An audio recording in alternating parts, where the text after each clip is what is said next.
Hello everyone! Today's recipe ay gagawa tayo ng stir-fried foochok with glass noodles. So sobrang sarap nito guys. Actually, this is a Chinese recipe.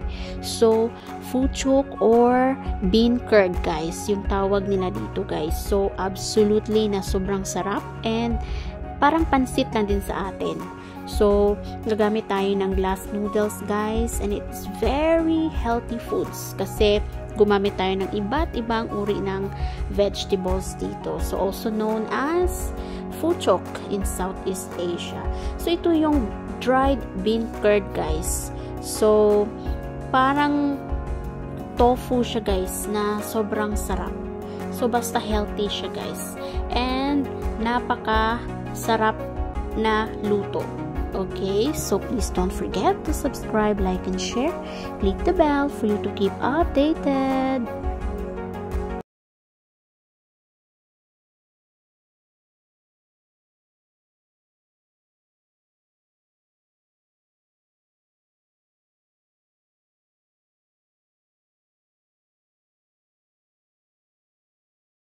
So, ayan na nga guys, and bago tayo magsimulang talaga guys, ay isa sa mga ingredients na ilalagay natin ay yung mushroom and yung dried na fungus. So, pinakuluan natin yon. And then, ito yung ating glass noodles, ay ilulubog natin siya guys sa tubig para lumambot. So, isoak natin siya guys sa tubig ng mga 5 minutes. Alright, so ang iba pa nating mga ingredients guys ay ibababa din natin. Okay, so dahil malambot na yung ating fungus and yung ating mushrooms ay i-transfer na natin guys sa ating lalagyanan dahil in a while guys, pagka lumamig na ay atin siya guys na i-slice into thin sliced. Alright, so mayroon tayo dito guys na lily buds yung tawag nila dito guys. So, ibabad natin yan sa mainit na tubig. And then, may dried floss moss tayo dito guys. Dried flossy moss. And then, may parang hair siya guys. Hairy, maninipis.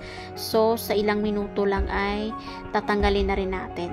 And, yung ating bean curd ay lagay din natin guys or ibababa din natin siya guys sa hot water dahil gusto natin na mapabilis yung pagkalambot ng ating foochok or yung ating bean curd sticks. So ayan, so binabad ko lang siya guys na mga 5 to 6 minutes and tatanggalin na rin natin guys. So habang binababad natin ay mag-chop tayo ng garlic. So yung gagamitin natin na garlic guys, mga 5 to 6 okay, so cloves ng garlic. So i-chop lang natin siya guys and sit aside natin yan para sa pag-fry natin mamaya or pag-isa natin ng ating lulutuin today. Okay, so ayan, and yung pinakuluan natin guys na fungus and yung ating mushroom ay i-slice na natin guys into thin slices. Okay, ayan. So, yung ating mushroom, one of my favorite guys, yung ating fungus. Sobrang sarap ito guys. Okay. So, yung tawag nila guys, yung tainga ng tawag dito, yung sa amin guys, yung tawag nila dito, yung tainga ng unggoy, yung parang ganun guys, pero actually hindi kasi parang pinapangalan lang namin. Alright, so ito na yung ating bean curd stick or sticks na binabad na natin siya guys. So malambot na siya guys.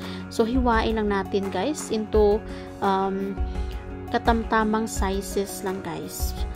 Yan, so malambot na siya guys. Sobrang sarap niya guys. So I know that some of you guys alam yung foochok. So, 'di ba? At ang sarap talaga nito. So, maglagay tayo guys ng gulay dahil napaka-healthy ang gulay. So, gumamit tayo ng cabbage. Actually, pwede kayong maglagay ng carrots or iba pang gulay na gusto nyo guys, pero yung ilalagay natin today ay enough na yung cabbage. Okay, so sa ating cabbage. Hiwain lang din natin siya guys ng katamtamang laki lang. And then, syempre, make sure na fresh and malinis na yan guys. Hinugasan na natin. So, ayan na nga guys. And, maglagay na tayo para sa ating pampalasa. Yung 2 tablespoons of oyster sauce. Okay. So, yan yung pinaka ilagay natin na spice guys or yung ating pampalasa. Okay, so ito na yung ating ready to cook na mga ingredients. Okay, mayroon tayong 1/4 ng cabbage, 4 pieces or rolls ng glass noodles, 3 sticks of fuchuk or bean curd, 6 pieces dried mushrooms, 6 pieces dried fungus, 1 tablespoon flossy moss, 1/2 cup dried lily buds, 2 tablespoons ng oyster sauce, oil, and yung ating iba pa guys na pampalasa. Yung oil natin para sa pag-fry. Ayan. So, kaunting oil lang para sa ating panggisa. So, ilagay na natin yung ating chopped garlic. And, ayan, stir lang natin siya guys hanggang sa lumabas yung aroma ng ating garlic na sobrang bango, na sobrang sarap.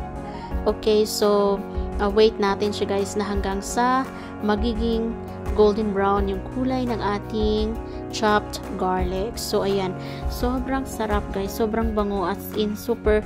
Yung every time na magluluto ako guys, sobrang dami or basta yung gamit ko ng garlic ay sobrang enough talaga. Okay, so ilagay na natin yung ating mushrooms and yung ating fungus and lily buds guys.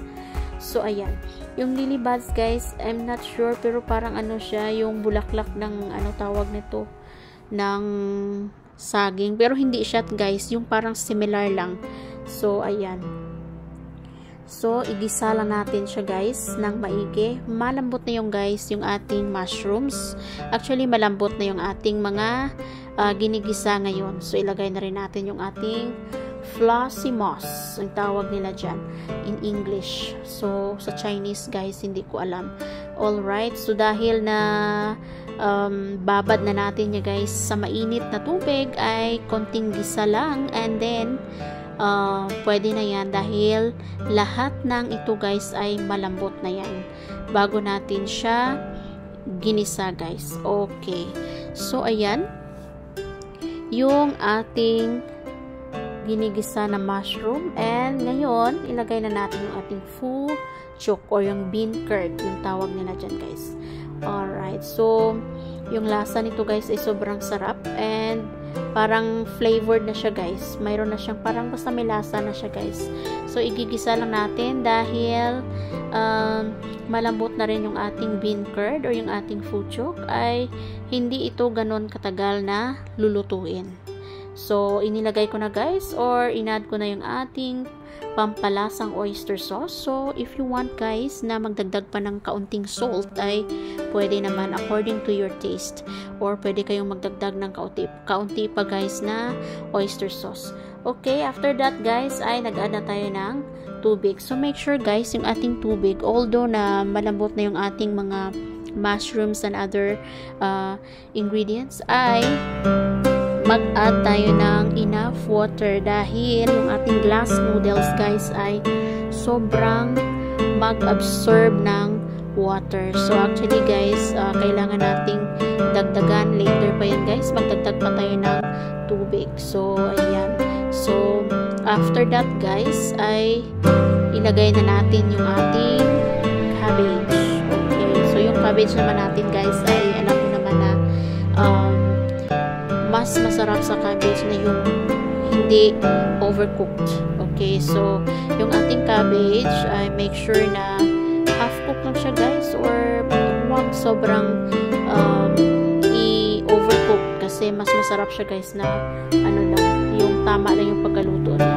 Alright, nagdagdag tayo ng extra water as what I have said guys dahil isusunod na natin yung ating glass noodles. So, ayan guys, matindi mag-absorb ng tubig ito. Okay. So, dahil malambot na rin ito guys, yung ating glass noodles ay mabilis lang yan guys na maluto. Okay. So, make sure guys na yung lasa ng ating recipe or yung niluluto natin ay tamang-tama lang guys. Make sure na enough yung ating salt and yung ating oyster sauce. Okay, so if not enough guys, pwede kayong magdagdag ng extra oyster sauce or magdagdag ng kakaunting asin. Okay, according sa inyong panlasa guys. Okay, so halo lang natin ng maigi guys. Within how many minutes lang guys, kakaunting minuto ay maluluto na yun ang ating fuchok with glass noodles guys. Dahil nga ay malambot na ito lahat dahil pinababad na natin or binabad na natin siya bago natin lutuin.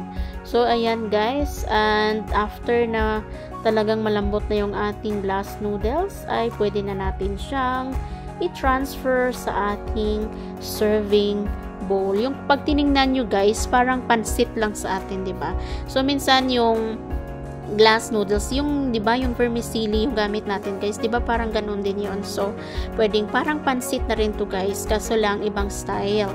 So ayan, so yung ating fuchok with glass noodles ay ready to eat na guys. And please guys, if you want to try, okay, so napakadali guys, napakabilis lang guys na mahanap yung mga ingredients na to. Okay, so thank you so much everyone. Thank you guys for watching. Please, sa mga hindi pa nakasubscribe, like and share, please click the bell for you to keep updated guys. And please guys, try to scroll down sa mga uploaded videos ko na dyan sa ating videos down guys. If you want some of the recipes, if you want to know other recipe ideas guys, please check it out, all the uploaded videos there guys. Okay, so maraming budget friendly and napaka-simple pero masasarap na luto guys. And ito na nga guys ang ating mga ingredients na ginamit. So 1/4 cabbage, or if you want more you can use and any other vegetables. 4 rolls of glass noodles, 3 sticks of fuchok or bean curd, 6 pieces ng ating dried mushrooms, 6 pieces dried fungus, 1 tablespoon flossy moss, 1/2 cup dried lily buds, 1 teaspoon oyster sauce, oil, 7 cloves of garlic, pepper, and salt. Ayan. So, napakadali and napakasimple pero healthy. Alright guys, please don't forget to subscribe, like, and share. Click the bell for you to keep updated. Have a nice day everyone. Thank you so much guys for your watching, and I really appreciate every efforts. Okay guys,